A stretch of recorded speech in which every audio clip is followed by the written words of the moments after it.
Tonight on NAIT NewsWatch. City Council is taking another look at the proposed vehicle for hire bylaw. The prevailing attitude of Uber seems to be they really could care less what any city council is trying to do. NAIT breaks ground on their Spruce Grove campus. This new 133-acre site will allow us to expand the crane and hoisting programs. And Alberta is leading the country in food bank usage. It is very important for people to donate to Edmonton's food bank to support our community. NewsWatch starts now. Good evening. City Council is discussing a new bylaw that could regulate private transportation in our city. City Council passed the first reading of the Vehicle for Hire bylaw.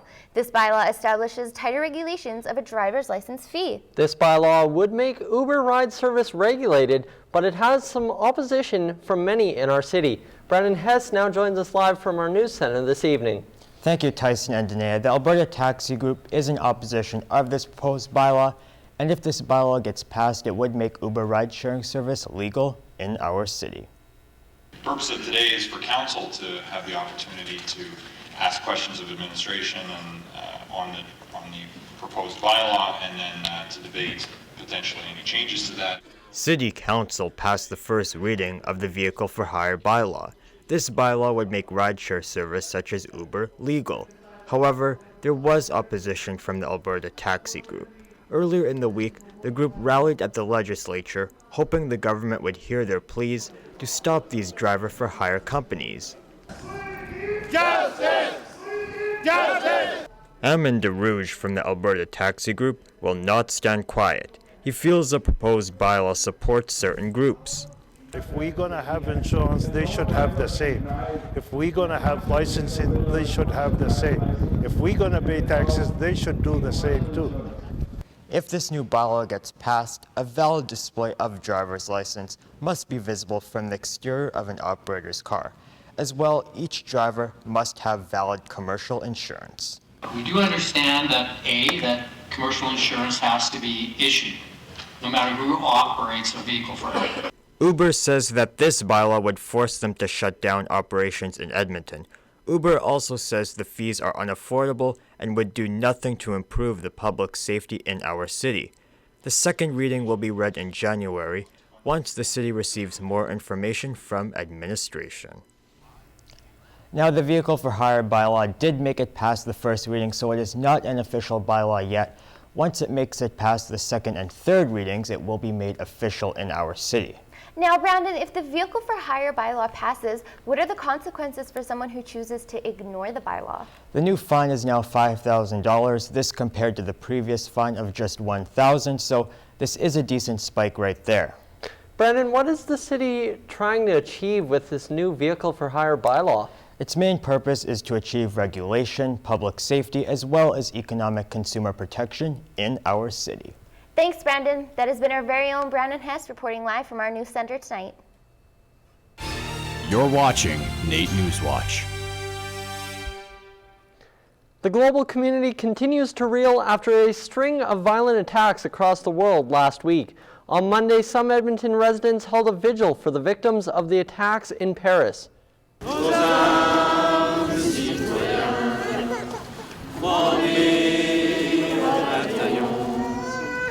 People gathered at La Cité Francophone to pay their respects to those who lost their lives or were wounded by the attacks in Paris. The vigil was a mark of solidarity with France and a way to show defiance in the face of fear.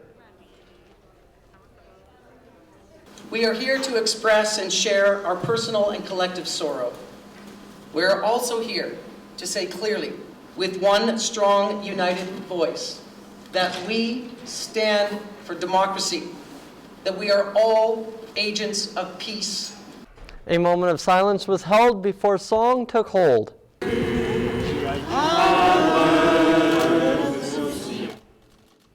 With technology and social media being such a huge part of the lives of today's generation, it can be too easy for adolescents to engage in inappropriate online behavior. Cyberbullying has become a major key issue in today's society.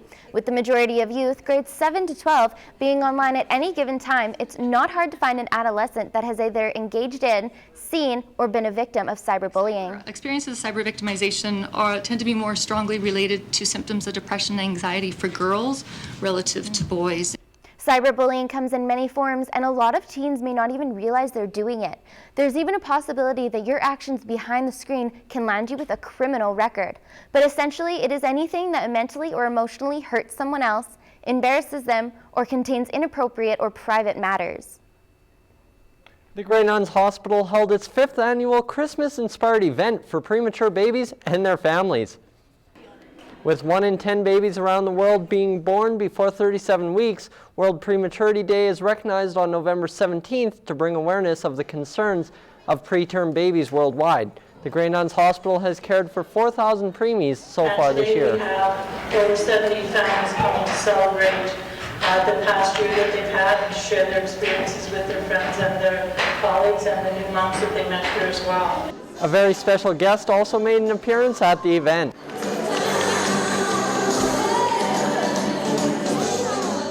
Santa, along with the help of his elves, took pictures and handed out presents to all the children in attendance as an early Christmas surprise.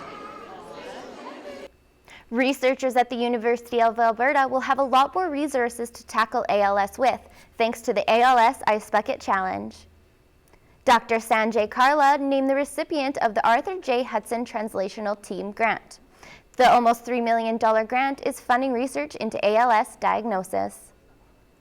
It would have been impossible without the Ice Bucket Challenge. That raised the critical amount of funds to make this whole project possible, to make the vision possible for a translational research program. The remaining money from the Ice Bucket Challenge went towards patient needs, such as equipment rentals. Alberta has become the country's leader in food bank usage because of the economic downfall. Alberta has surpassed every other province with an increase of 23% over the last year.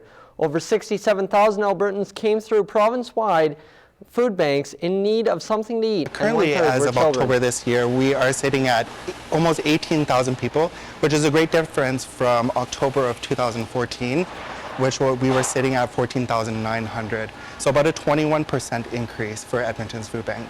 The falling of Alberta's oil and gas sector, which trickles down to other companies, as well as the cost of living going up, has clearly taken a toll on the people being able to meet their basic needs.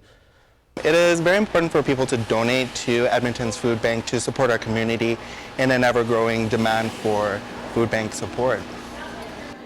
The organizers of Raising the Roof are continuing the holiday fighting against homelessness. The national charity focused on long-term solutions to homelessness is partnering with Homeward Trust Edmonton for its TOO campaign, which launched Wednesday with Mexican food and improv comedy. I have never bitten my pup. All sales go towards local nonprofit SafeKey and their housing programs for LGBTQ youth homelessness. Together, we are taking a step towards changing lives and changing structures to better support the next generation of leaders. For more information, visit homewardtrust.ca. NAIT is set to expand outside of Edmonton's borders as a new campus is taking root in Spruce Grove. The new campus will house NAIT's crane and hoisting equipment operator program. NAIT currently has 276 students in the program, but the satellite campus will expand the program's capacity to 504. NAIT has been a leader in crane and hoisting for a long time, and this really does allow NAIT to meet the needs of our province and even beyond our province in this critical area. The Spruce Grove campus is expected to be completed in time for the fall semester of 2016.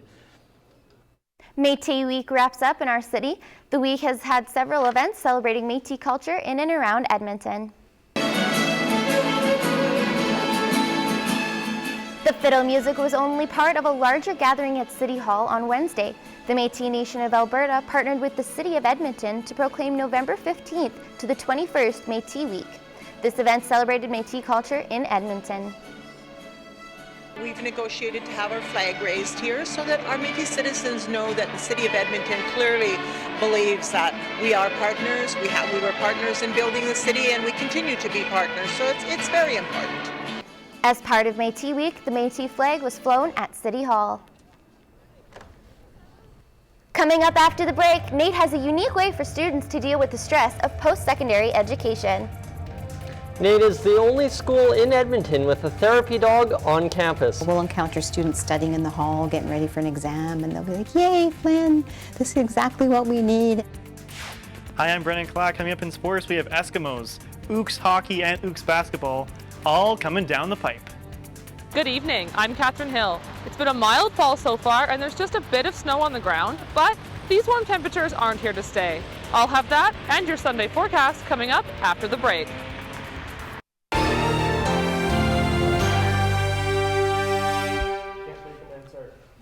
Well, we've certainly had an easy start to the winter, I'd say. Yeah, it's supposed to be Canada's warmest winter ever. Let's see our forecast for this week with Catherine. Thanks, guys. We've been enjoying a great fall, but cooler temperatures are on the way starting early next week.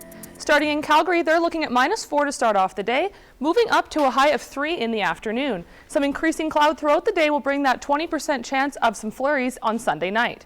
Heading to Jasper, morning temperatures at -10, warming up to -4. Partly cloudy in Jasper with a 60% chance of snow. That will add to the 31 centimeters they already have on the slopes. They've got great skiing conditions for the second weekend at Marmot Basin. On now to Fort McMurray, they'll actually start off the day at -2 and then drop down to -5 as we see a reverse weather trend. Winds gusting to 75 kilometers per hour will make it feel more like -10 with a 40% chance of some flurries. At home in Edmonton, we've got great temperatures for the CFL West Final. Starting off the day at -3, we will reach -2 or +2 by the afternoon. Not all good news though, as it will be windy, looking at winds up to 60 kilometers per hour. As we look at the averages for this time, we are warmer than usual. Average low is at -11 with an average high around -2. And now we'll look at records. In 2005, we hit +19, and back in 1886, it dropped all the way to -33. That's been your look at NewsWatch Weather. Thank you for watching. NAIT NewsWatch Weather is brought to you by NR92.com, the station for the students. Every college campus has many strategies for battling stress. Here at NAIT, one of those solutions is a cuddly canine. Josh Ryan explains this in this week's Student Body.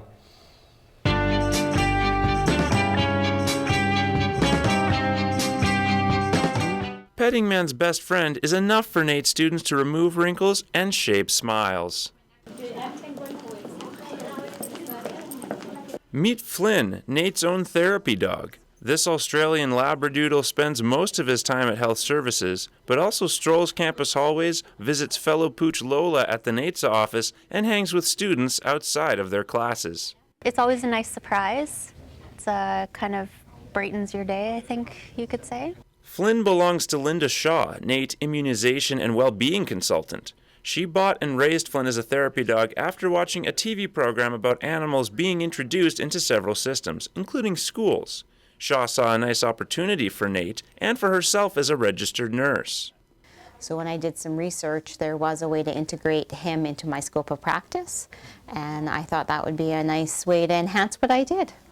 Shaw also takes Flynn to Patricia and Souch campus and high schools. She says students feel the shift in their routine from talking to Flynn is like taking a couple of deep breaths. It sort of shifts your mind, releases some chemicals, and makes you just feel a little bit better about whatever's going to happen for the rest of the day. Both Grant MacEwan and the U of A are moving to get a full-time therapy dog of their own, and other schools have reached out to Shaw regarding her research. I've had several universities on the East Coast contact me, asking me how I initiated the program. Meanwhile, Shaw is looking into expanding Flynn's interaction with students, such as a space with sitting mats and toys. If you want to meet Flynn, he's here at Health Services 3 or 4 days a week. Just look for the sign, Flynn's in the house. Josh Ryan, NAIT NewsWatch. Brennan now joins us for sports. Brennan, it's going to be an incredible time down there for the West Final between the Eskimos and Stampeders, and I know if my dad raised me right, I'm watching on Sunday afternoon. Yeah, it should be a fantastic matchup. I've got that as well as some Ooks highlights coming up.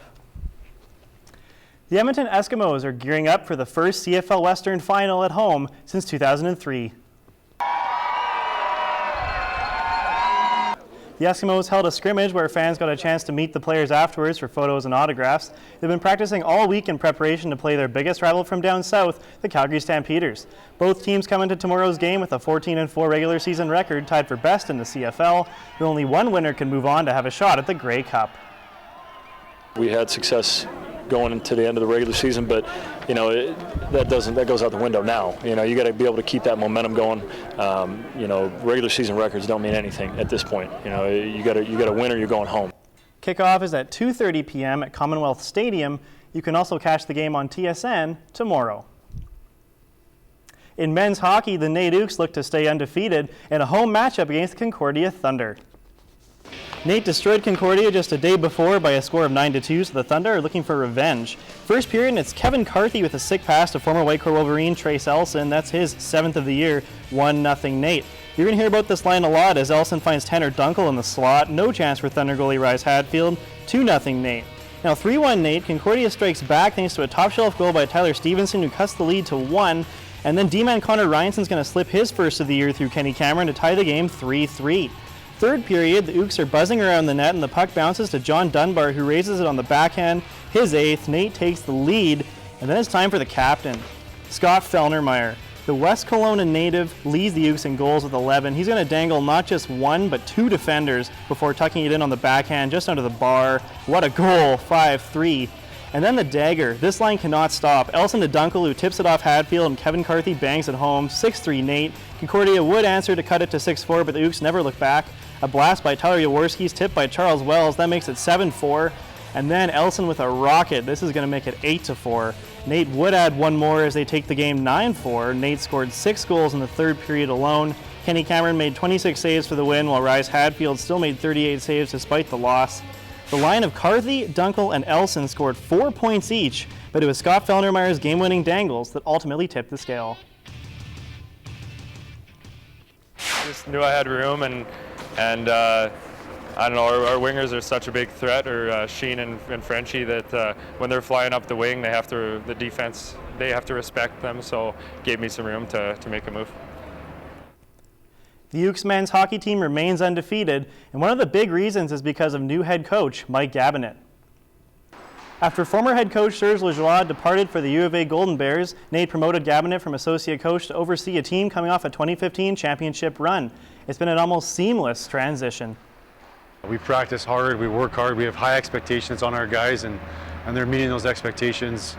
And it goes to show we've had some good adversity throughout the season, and we've been able to come out on top for all the games so far, so we're pretty proud of our guys for that accomplishment. Gabinet is looking forward to how his team grows as playoff season approaches. I've enjoyed the process of becoming a head coach, and so far it's been a good experience. The men's and women's basketball teams at NAIT are coming off back-to-back games against Lakeland College. On the women's side, both NAIT and Lakeland came in undefeated. Lakeland has the most points scored in the ACAC, and that showed, scoring a ton of threes from the line. NAIT tried to fight back, but didn't have answers, losing both games by scores of 51-72 and 40-56. We saw our weaknesses, and that's a good thing because now we can work on all those weaknesses, and that only makes you stronger, right? Once you go to the next game, it's just going to make us stronger and a better team, I feel like. The men's team split the back-to-back with a win and a loss. Both teams followed up against King's University on Thursday, with the men's team winning 83-77 and the women's team blowing out King's 94-30. And now it's time for this week's End Zone Challenge. I wanted to test out my balance, so I got out into the pool and tried log rolling.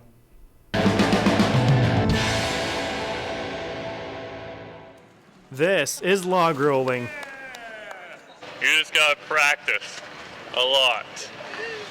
Simple things you can do is when you're pushing yourself out of the water, both hands on the side, one side of it. You push yourself up, bring your leg up onto it, try and balance, and then walk slowly, and then fall. That's pretty much it.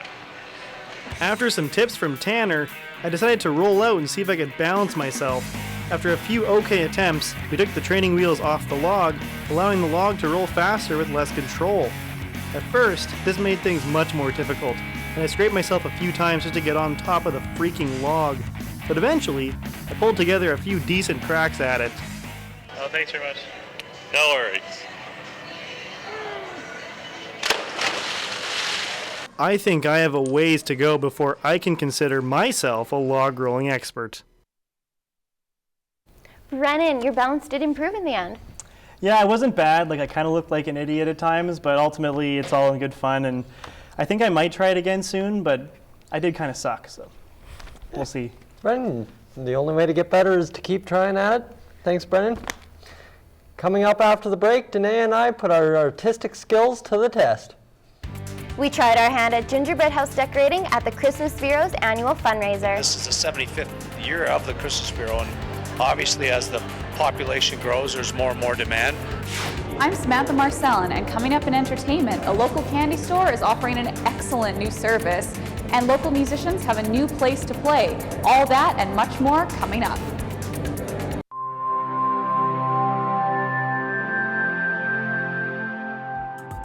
Hair services by Rock Salon and Spa. The Christmas Bureau of Edmonton launched their annual campaign on Monday. The Bureau provides thousands of Edmontonians with a festive Christmas meal.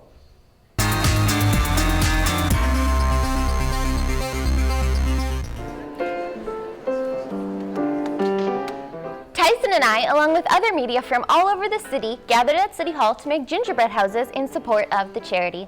In 2014, 64,000 Edmontonians were helped by the Christmas Bureau, with 30,000 of those being children. The Christmas Bureau is expecting a higher demand this year due to economic hardships.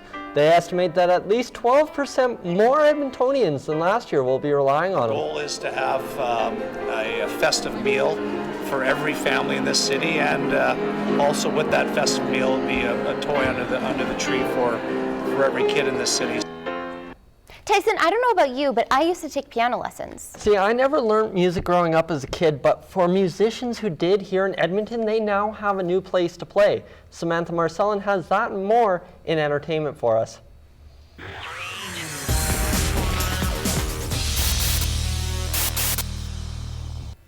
Thanks, guys. Over the past year, Edmonton has lost 3 of its music venues. In an effort to prove that the music scene is alive and well, a small local venue has started up a new night for local musicians.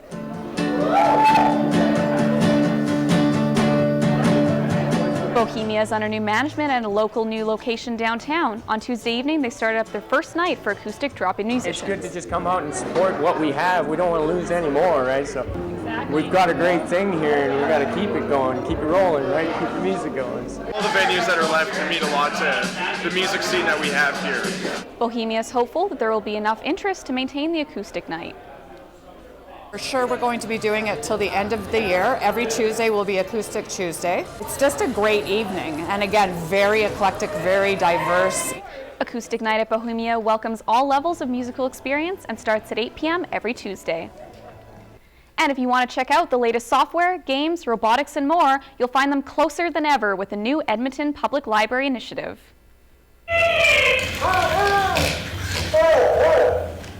After opening its doors at the Stanley A. Milner Library in 2013, the Makerspace has become an important place for city residents to learn and play with new technology. Now some local branches are opening pop-up makerspaces in an effort to access other communities. It was important for us to have more opportunities for people who maybe can't travel downtown. The pop-up makerspaces bring items like iPad-controlled robots, small engineering gadgets, and other learning materials to smaller Edmonton communities. There's a lot of room to play with technology, and things can look a little bit different. It doesn't all have to be sort of the same outcome at the end. Those interested in attending a pop-up makerspace can visit the EPL website to find dates for your local branch. And Halloween may be over, but that doesn't mean Edmonton's sweet tooth is gone. A local candy store is offering a new service that will make satisfying that craving even easier.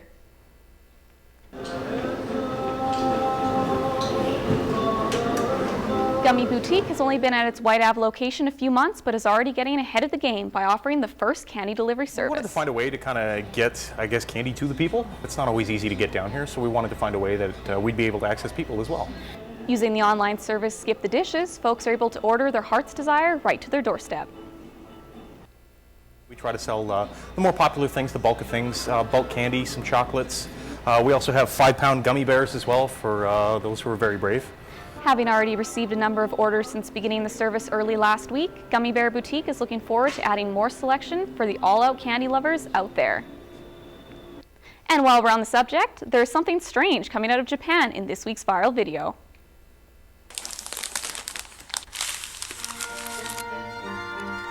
YouTuber RR Cherry Pie is showing the world how to use a candy making set that looks just like sushi. This video has an impressive 17 million views. That's an awful lot of people interested in candy that looks like raw fish.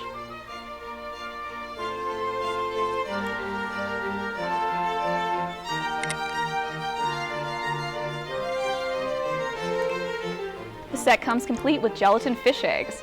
This is definitely one of those things that makes you wonder how people come up with this stuff. And switching gears a little bit now, we're going to take a look at an upcoming movie from Warner Brothers. I've been fighting my whole life. It's not a choice for me. Creed follows Adonis Creed, played by Michael B. Jordan, as the son of the iconic Apollo Creed. Adonis decides to follow in his father's shadow and seeks out Rocky Balboa to train him as a boxer. How do you know all this?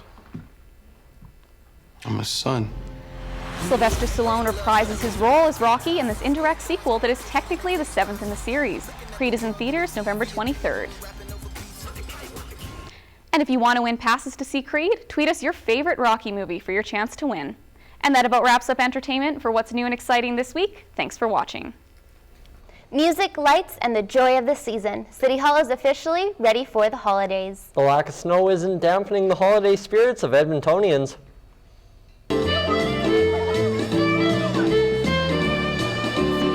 Downtown Business Association's Holiday Light Up was held at City Hall last Saturday. The annual celebration brings together the Edmonton community for a night of festive cheer.